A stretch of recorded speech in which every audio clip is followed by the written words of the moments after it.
También en temas electorales, la COPRED hace un llamado, hace un exhorto a las autoridades electorales para que garanticen a las personas trans el derecho al voto. Veamos.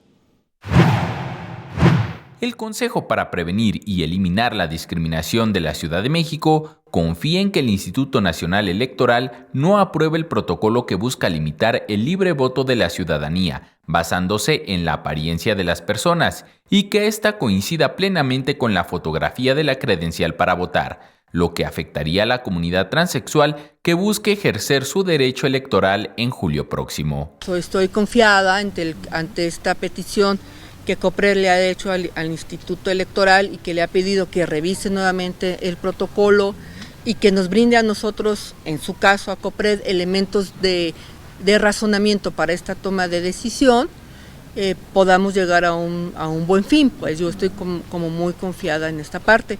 Si no se lograra, bueno, pues tendremos que fincar las responsabilidades al INE por discriminación. Representantes de diversas organizaciones trans también manifestaron su preocupación por este protocolo, ya que dicen coadyuva al incremento de la discriminación hacia las personas que integran este sector de la población en todo el país. Este protocolo representa un grave retroceso en la garantía para ejercer el voto por parte de la población trans y contradice incluso acciones generadas por el propio instituto. En 2012 y 2015, el ISM y COPRED establecieron un convenio para prohibir cualquier tipo de discriminación durante la jornada electoral local, y fue en 2015 cuando el INE participó, incluso reconociendo esta práctica incluyente de avanzada en la capital, por lo que ahora extraña a las autoridades locales la iniciativa del máximo órgano electoral del país. Sacamos un folleto, capacitamos a las y a los presidentes de casilla para que garantizaran el voto.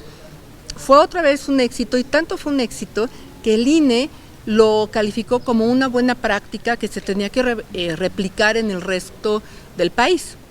Enrique Muñiz, 21 Noticias.